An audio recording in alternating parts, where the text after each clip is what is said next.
The whole world is crazy. I'm the only sane one. And no, that's not my opinion. That's what Dr. Doom believes. Look, you can find a basic origin story anywhere. But today, we're going to understand Doom from his own perspective. Trust me, he's not just some random broken villain. He's one of the deepest and most layered characters in all of Marvel Comics. This story gets dark, so grab some snacks and sit down. Let's begin. Tales View, Episode 1.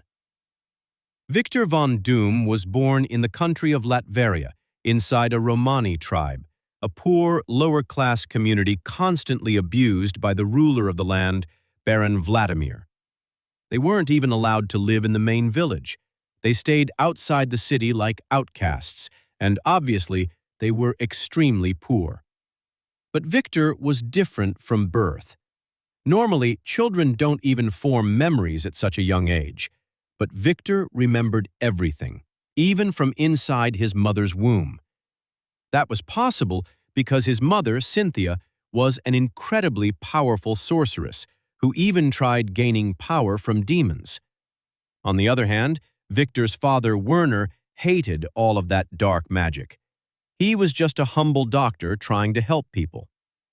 Victor's childhood was decent, at least until he turned 3 years old. Because one night, everything changed. To protect her tribe from the Baron's cruelty, Cynthia made a deal with Mephisto to gain power. Mephisto gave her power far beyond what she could handle, and Cynthia became corrupted by it. She slaughtered many of the guards who had brutally oppressed their people. But Mephisto demanded payment. Children from nearby villages died because of the deal. When Cynthia regained her senses, she was horrified by what she had done.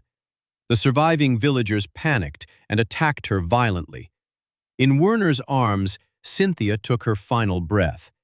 But even while dying, she warned Werner about one thing. No matter what happens, keep Victor away from my dark magic. The next day, Werner understood why. Victor had already lost his mother at the age of 3, before he could even understand death. But that trauma would stay with him forever. After Cynthia's burial, the tribe told Werner and Victor they had become dangerous to everyone around them and should leave.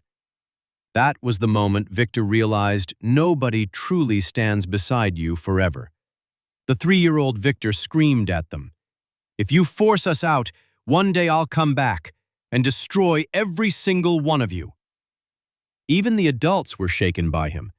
For the next 7 or 8 years, Werner and Victor wandered from place to place like nomads. Life wasn't terrible.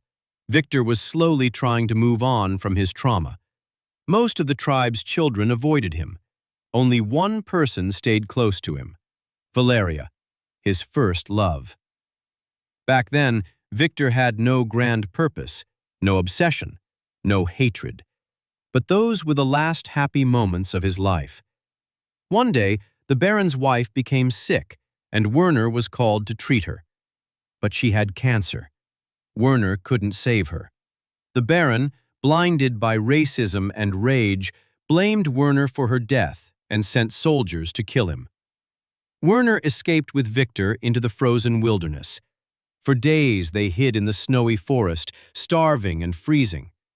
One night, Werner held Victor tightly against his chest all night, just to keep him warm. The next morning, Victor woke up and saw his father frozen to death. He cried, screamed, then collapsed unconscious. Later, members of the tribe rescued him, but Werner was gone. Because of the Baron, Victor had now lost both of his parents. You can imagine how broken and angry he became. That was when Victor started changing. Happiness disappeared from him completely, and this was only the beginning. Victor wanted revenge, but he was powerless. To get revenge, he needed power, and then he got his chance. Cynthia had warned Werner to keep Victor away from magic, but Werner was gone now. Victor discovered his mother's spell books and began practicing magic himself. But magic alone wasn't enough. So Victor studied science too. Then he combined science and magic together. He created weapons so terrifying that the Baron's soldiers panicked just looking at them. He helped his tribe the way his mother once wanted to. Within just a few years, Victor became the leader of his people. But during all of this, he became emotionally distant from Valeria. To him, love became a distraction. His goals felt far greater than ordinary human emotions. Then came Victor's first murder. One night, one of the Baron's men recognized him and said, "You're Doom, right? The Baron will reward me greatly for capturing you." Victor replied, "Come get your reward." Then he grabbed the man and strangled him to death. But that night, guilt consumed him. He couldn't sleep. The next morning, however, his life changed forever. Victor replied, "Come get your reward." Then he grabbed the man and strangled him to death. But that night, guilt consumed him. He couldn't sleep. The next morning, however, his life changed forever.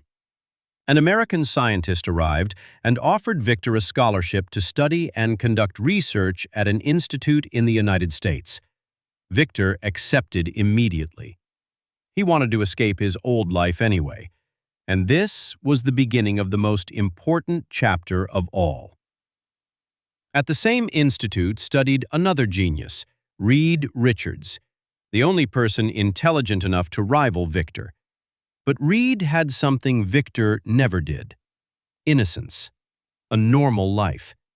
People genuinely liked him. Victor hated that. Jealousy mixed with admiration inside him.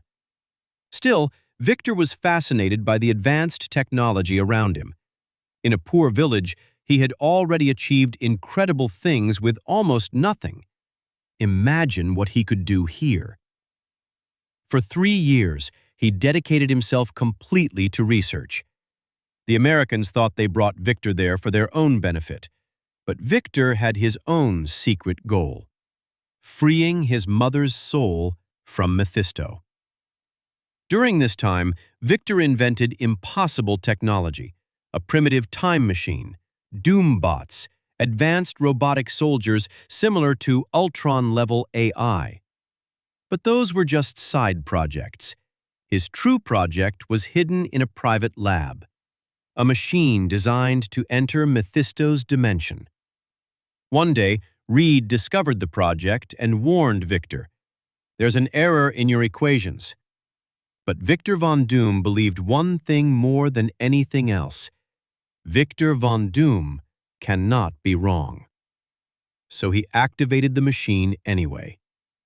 For one brief moment, Victor saw Mephisto torturing his mother's soul.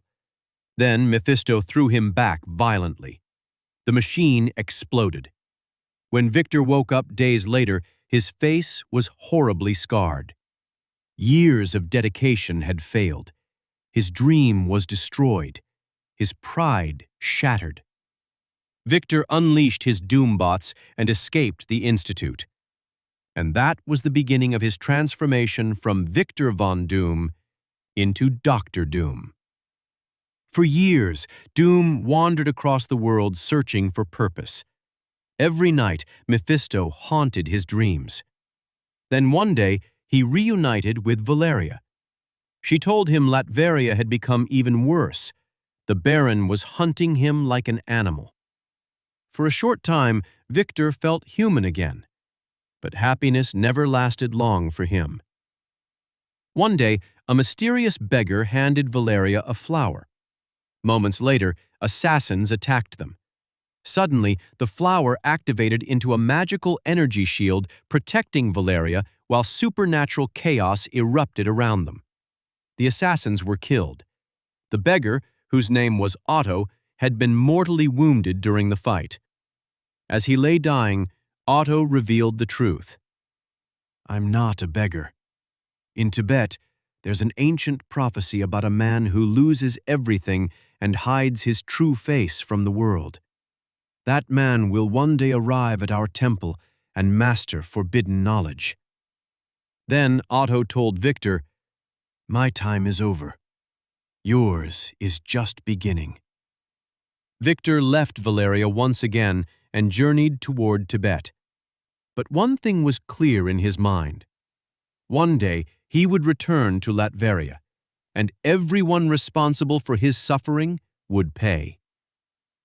Victor crossed frozen mountains alone, building devices to survive the cold and defend himself. This was a full-circle moment. Years ago, his father died protecting him in similar conditions. Now, Victor would survive on his own. Then Mephisto returned to torment his dreams. As if that wasn't enough, Victor was attacked by a monstrous Yeti-like creature. After a brutal battle, Victor killed it and survived by eating its flesh while continuing his journey.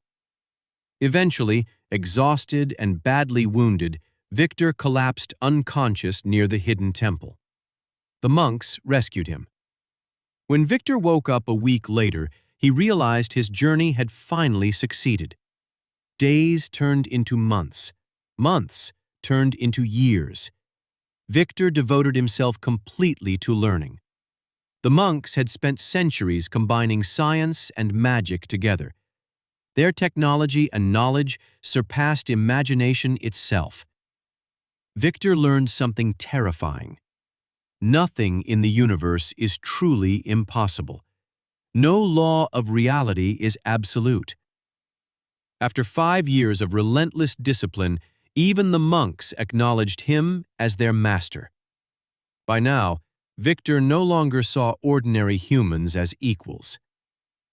Then one day, he saw 2 news reports that filled him with rage. First, the Baron responsible for his parents' deaths had become the ruler of Latveria. Second, Reed Richards was being celebrated worldwide as the greatest genius alive because of his breakthroughs in space travel. Victor's hatred exploded. He convinced himself Reed must have stolen ideas from his research, that Reed must have sabotaged his machine years ago. And when the media began calling Reed Dr. Richards, Victor made a decision. From that day forward, everyone would call him Dr. Doom.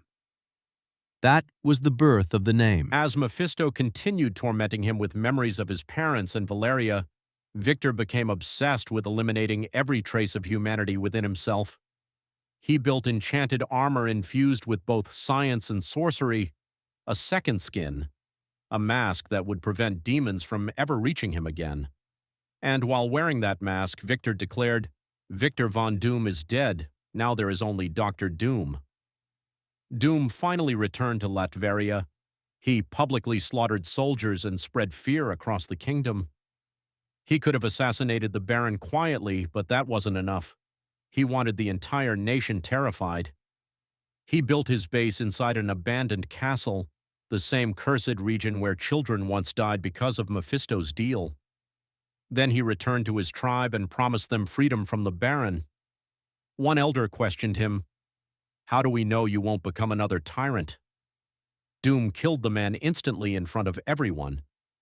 That was how his revolution truly began. People followed him out of fear and hope. Only Valeria still tried to save the humanity left inside him. "You think you've become powerful," she told him, "but you've only separated yourself from the world." Doom answered coldly, "Victor died long ago." Then came war. Doom marched across Latveria with an army of followers and Doombots. Entire cities surrendered before battle even began. Eventually, his forces surrounded the royal castle. The Baron's army stood ready. Then something unbelievable happened. When Dr. Doom walked forward alone, the soldiers stepped aside and allowed him to pass. They had already accepted him as their new king. Inside the castle, Doom learned the Baron was trying to escape through a church. Doom blasted through the stained glass ceiling like a living god and landed directly before him. The Baron barely managed to grab Doom's cloak. In the next moment, Doom strangled him to death beneath the eyes of Christ himself. Then Doom took the royal cloak and wore it himself. Dr. Doom's iconic form was finally complete. After becoming ruler, Doom transformed Latveria into one of the most advanced nations in the world. But his true goals still remained unfinished, freeing his mother's soul from Mephisto, surpassing Reed Richards, and one day becoming the most powerful being in the entire multiverse. Not just a king, a god,